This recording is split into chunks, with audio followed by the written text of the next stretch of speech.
हिते अवां ताईं अहम ख़बर पहुचाईंदासीं। हैदराबाद में जिते सिंध पब्लिक सर्विस कमीशन जा 2008 खां वरितल इम्तिहान ऐं मुक़ररियूं रद्द कयूं वयूं आहिनि। सिंध हाईकोर्ट हैदराबाद बेंच जो भर्तियुनि बाबति वॾो फ़ैसिलो ॾिनो वियो आहे। अवां खे अपडेट कंदा हलूं। ब्रेकिंग न्यूज़ आहे। सिंध हाईकोर्ट पंहिंजे रिमार्क्स में चयो आहे त चेयरमैन जी मुक़ररी बि कानून जे उबतड़ आहे। Secretary public service commission Ataullah मुअत्तल रहंदो। तफ़सील मालूम कंदासीं। हैदराबाद में सीनियर रिपोर्टर इरफान बुगियो खां। इरफान, छा तफ़सील आहिनि? Sindh high court circuit bench Hyderabad Sindh public service commission तरफां 2008 खां पोइ जेके बि इम्तिहान वरिता विया ऐं मुक़ररियूं कयूं वयूं उन्हनि समूरनि मुक़ररनि ऐं इम्तिहाननि खे कालाबंद करार ॾेई छॾियो आहे।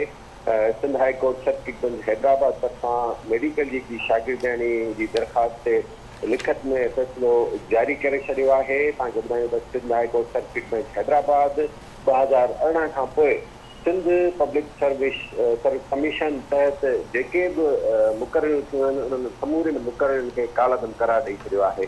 अदालत सिंध पब्लिक सर्विस कमीशन जी वेबसाइट खे बि गैर कानूनी करार ॾींदे वेबसाइट बंदि करण जो हुकुम ॾिनो आहे। जॾहिं त Sindh high court circuit bench Hyderabad Sindh public service commission जे चेयरमैन ऐं सेक्रेटरी खे मुअत्तल करे छॾियो आहे।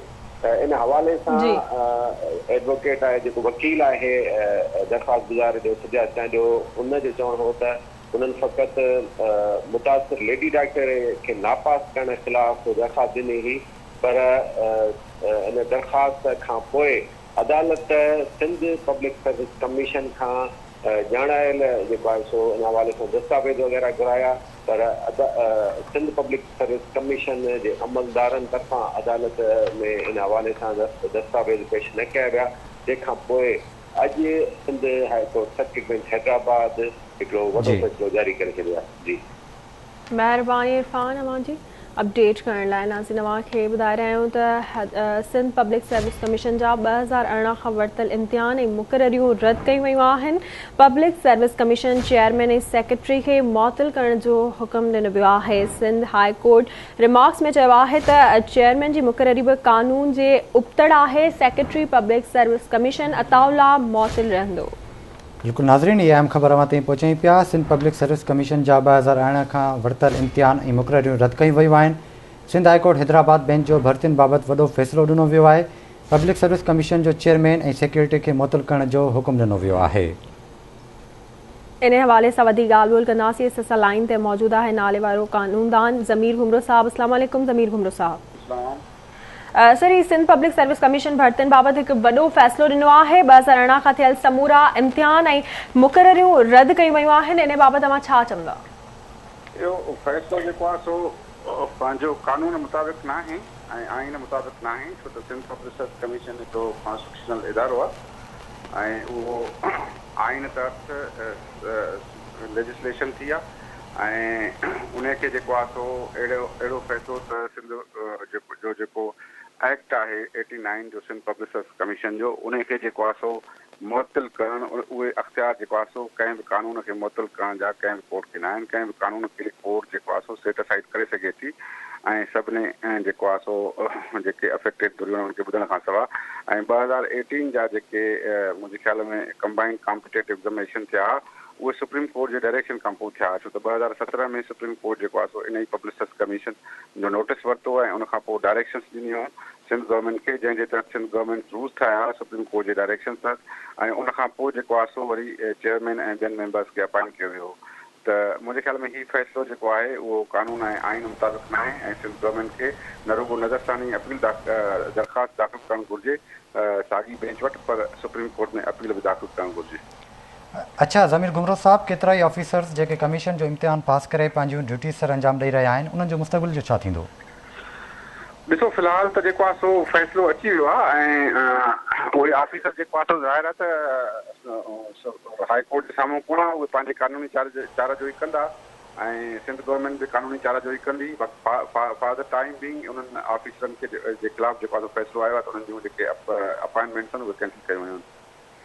अच्छा जी, तव्हां चयो त इहो जेको फ़ैसिलो आहे सिंध पब्लिक सर्विस कमीशन जो, इहो कानून ऐं आइन मुताबिक़ न आहे, त पोइ इन फ़ैसिले खां पोइ उन्हनि जी साख ते कहिड़ो असरु पवंदो? ॾिसो, पब्लिक सर्विस कमीशन जेको आहे सो स्पाइट लाइट में आहे 2017 खां वठी त उन जा जेके अफेयर्स आहिनि उन ते क्वेश्चन कयो पियो वञे मुख़्तलिफ़ जेको आहे सो धुरियुनि पारां। पर पब्लिक सर्विस कमीशन जा जेके रूल्स ठहियल आहिनि उहे सुप्रीम कोर्ट जे डायरेक्शन सां थियल आहे ऐं उन तहत जेको आहे सो इहे अपॉइंटमेंट्स कयूं वयूं चेयरमैन जो अपॉइंटमेंट्स मेंबर्स ऐं उन में तमामु ॿ त फार्मर चीफ सेक्रेटरी जेके आहिनि उहे मेंबर्स आहिनि पब्लिक सर्विस कमीशन जा। उन खां पोइ जेके नाले वारा जेको मुख़्तलिफ़ शोबनि में जेके आहिनि उहे मेंबर्स आहिनि पब्लिक सर्विस कमीशन जा।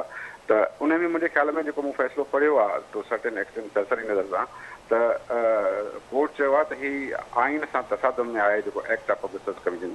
इहो त एक्ट जेको पब्लिक सर्विस कमीशन जो आहे उहो आइन हेठि ई सिंध गवर्नमेंट रजिस्ट्रेशन कई आहे 1989 में ऐं उन खां पोइ उन जा रूल्स ठहियल आहिनि। त उनखे कीअं चई सघिजे थो छो त चइनी सूबनि में पब्लिक सर्विस कमीशन बणियल आहिनि उहो सिंध सूबे में न आहे ठहियल। उहो चारई पब्लिक सर्विस कमीशन जो रोल इहो आहे त उहो 16 एंड अबोव जेके अपॉइंटमेंट्स आहिनि उन्हनि जे लाइ रिकमेंडेशन ॾियनि। हिकिड़ो टेस्टिंग इदारो आहे पब्लिक सर्विस कमीशन ऐं उहो कॉन्स्टिट्यूशनल मैंडेट त थियल आहे। त उनखे जेको आहे जेको एक्ट सिंध असेंबली पास कयो आहे उनखे गैर कानूनी कीअं थो करार ॾेई सघिजे।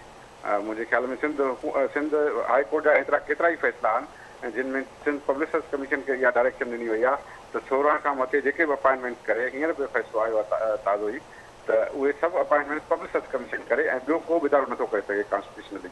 त हींअर जेको आहे सो उहे डायरेक्शन इहा ॾिनी आहे त पब्लिक सर्विस कमीशन का बि अपॉइंटमेंट न करे। मुंहिंजे ख़्याल में इहो फ़ैसिलो इवन हाई कोर्ट जे पंहिंजनि फ़ैसिलनि सां टकराव में आहे त इनखे कीअं इम्प्लीमेंट कबो। अच्छा ज़मीर गुमरो साहब मतिलबु इदारो कलदम करार ॾिनो वियो आहे जेके भर्तियूं थियूं आहिनि उन्हनि खे कलदम करार ॾिनो वियो आहे। भर्तियूं जेको मूं पढ़ियो आहे उन में मूं सॼो फ़ैसिलो न पढ़ियो आहे सरसरी नज़र ॾिठी आहे ऐं उनजी प्रेयर जेको कॉन्क्लूडिंग पैरा आहे जेको ऑपरेटिव पार्ट उहो पढ़ियो आहे। त उन में इहो आहे त 2018 जो जेको इम्तिहान आहे कंबाइंड कॉम्पिटेटिव एग्ज़ामिनेशन उनखे उन्हनि जेको आहे सो कालेदम करार ॾिनो आहे ऐं ॿियूं जेके भर्तियूं 2018 खां पोइ जेके थियूं आहिनि उन्हनि खे कालेदम करार ॾिनो वियो आहे। मुंहिंजे ख़्याल में इहो फ़ैसिलो जेको आहे सिंध हुकूमत जेको आहे सो उनजे ख़िलाफ़ु नज़रसानी दरख़्वास्त दाख़िल कंदी ऐं अपील में बीहे थी ऐं सरसरी जाइज़े खां पोइ मुंहिंजे नज़र में जेको आहे सो इहो फ़ैसिलो आइन ऐं कानून तक न आहे। ठीकु आहे ज़मीर गुमरो साहब वॾी महिरबानी अव्हांजी आवाज़ न्यूज़ खे टाइम ॾियण लाइ। नाज़रीन अव्हांखे ॿुधाए रहिया आहियूं त सिंध पब्लिक सर्विस कमीशन जा 2018 खां वरितल इम्तिहान ऐं मुक़ररियुनि खे रद्द कयो वियो आहे। Sindh high court Hyderabad bench जो भर्तियुनि बाबति वॾो फ़ैसिलो ॾिनो आहे। पब्लिक सर्विस कमीशन चेयरमैन ऐं सेक्रेटरी खे मुअत्तल करण जो हुकुम ॾिनो वियो आहे।